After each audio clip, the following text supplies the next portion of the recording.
Hi guys, आप सब कैसे हो। आपको मेरी स्टोरी पसंद आए तो लाइक कमेंट शेयर करना मत भूलिएगा। तो हम स्टोरी स्टार्ट करते हैं। हमारी स्टोरी तेकुक है, जिसमें टॉप जेके और बॉटम वी है। मेरा मतलब हमारा तेते है। तो स्टोरी स्टार्ट करते हैं। हम देखते हैं स्टोरी के स्टार्टिंग में एक बहुत बड़ा और बहुत ही डरावना सा जंगल, जैसे मानो बहुत ही गहरा हो। ऐसा जंगल जिसमें बहुत से राज दफन हैं। पर ये जंगल इतना डरावना सुबह के समय भी क्यों लग रहा है, ये हमें स्टोरी में आगे पता चलेगा। हम देखते हैं उस जंगल के अंदर कई गहराइयों में एक बहुत बड़ा सा मैंशन है। एक ब्लैक कलर का मैंशन। चारों तरफ से वो मैंशन ब्लैक कलर से है। अंदर जाकर देखा तो उसमें सिर्फ ब्लैक और गोल्डन कलर से डेकोरेट किया गया है।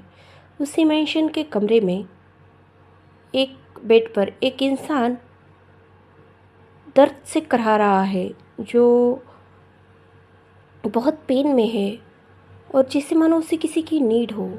वो बहुत तेज़ी से क्रोल कर रहा है। ऐसे ही दर्द में झटपटाते झटपटाते वो इंसान बेहोश हो जाता है। उसके कमरे में कोई आता है, उसे एक बार चेक करता है और वहाँ से चला जाता है।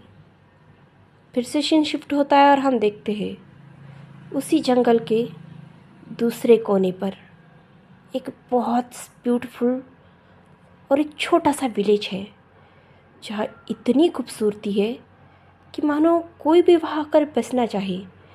चारों तरफ फूल, झरने, ऐसा मानो प्रकृति का सबसे बड़ा खजीना, जैसे मानो स्वर्ग हो वहाँ। ऐसी जगह पर एक लड़का जो उसी झरने के पानी में नहा रहा होता है, स्विमिंग कर रहा होता है। उसके साथ उसके दोस्त होते हैं।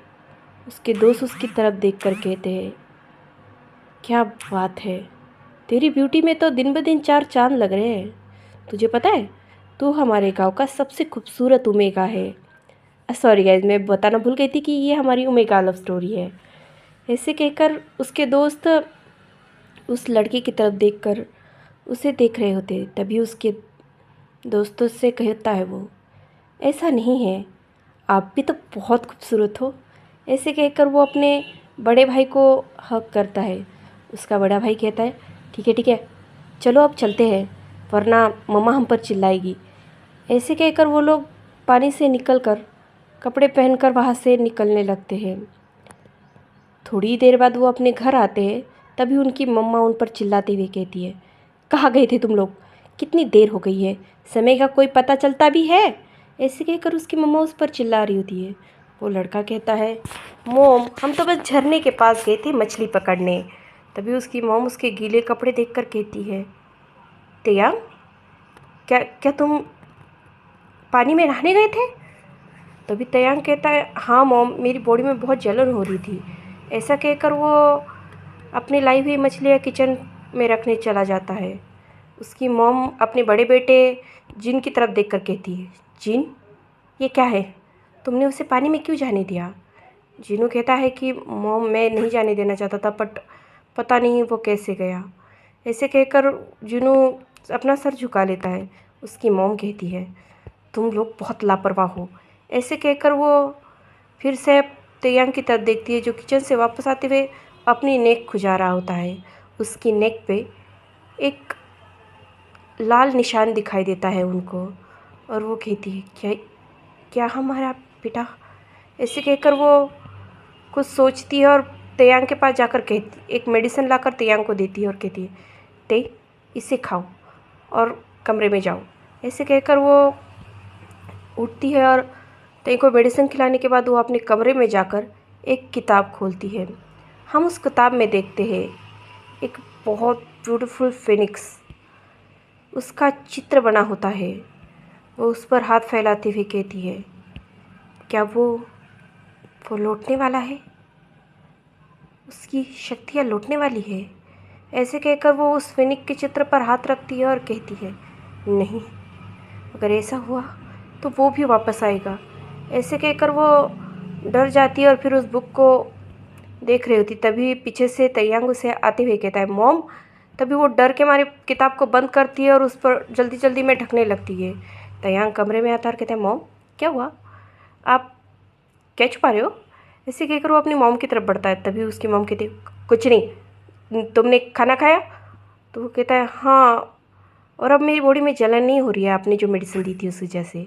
ऐसे कहकर वो वहाँ से अपनी मॉम का हाथ पकड़ता है और कहता है मॉम चलिए ना बाहर चलते हैं। ऐसे कहकर दोनों ही रूम से बाहर आते हैं। सीन शिफ्ट होता है और हम दूसरी तरफ देखते हैं।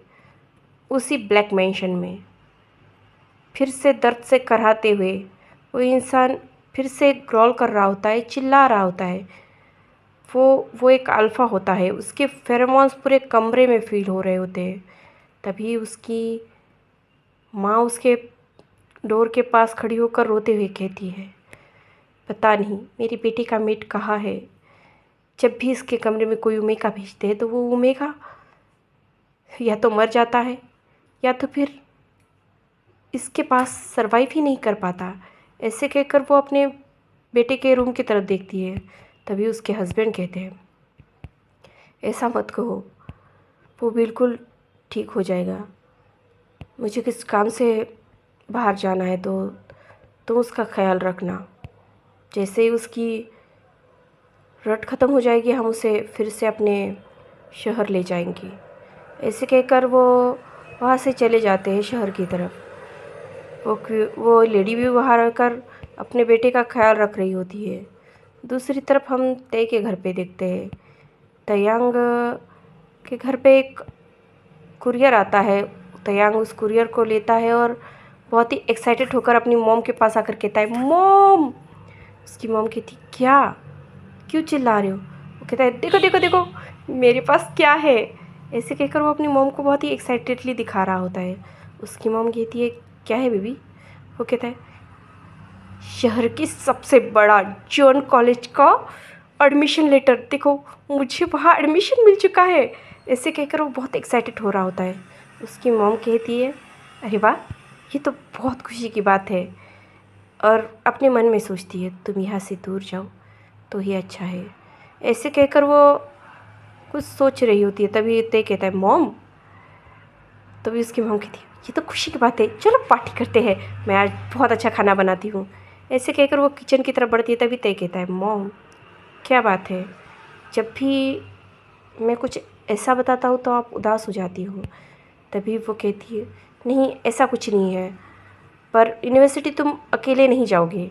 ऐसे कहकर वो अपने बड़े बेटे की तरफ इशारा करती हुई कहती है तुम्हारे गगग भी तुम्हारे साथ जाएंगे, मेरा मतलब तुम्हारा भाई भी तुम्हारे साथ जाएगा। वो कहता है भाई, पर भाई क्यों? तभी वो कहती है क्योंकि मैं चाहती हूँ कि तेरा भाई तेरे साथ जाए, तेरा ख्याल रखने के लिए। ऐसे कहकर वो जिन की तरफ देखती है और कहती है जीनू तुम भी इसके साथ जाओगे ना? जीनू कहता है हाँ मॉम, मैं भी इसके साथ जाऊँगा। तभी डोर से कोई अंदर भागते हुए आते हुए कहता है और मैं भी जाऊँगा। ऐसे कहकर वो एक्साइटेडली उछल रहा होता है। तभी उसकी मॉम कहती है जिमी ना तुम क्यों जाओगे? क्योंकि वो लेटर दिखाते हुए कहता है क्योंकि मैं भी तेते के साथ उसी कॉलेज में एडमिशन पास हुआ है। ऐसे कहकर वो बहुत एक्साइटेडली ते को जाकर हक करता है। वो कहती है तो बहुत अच्छी बात है, फिर तुम दोनों दोस्त साथ रहोगे। ऐसे कहकर वो मुस्कुरा रही होती है।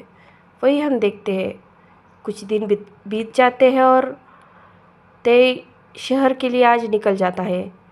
दूसरी तरफ उस मेंशन में वो कराहने की आवाज़ें भी बंद हो जाती है और उस मेंशन की उस कमरे से एक शख्स बाहर आता है फुल्ली ब्लैक क्लोथ में, जिसके बदन पर पूरी तरह से ब्लैक कपड़े और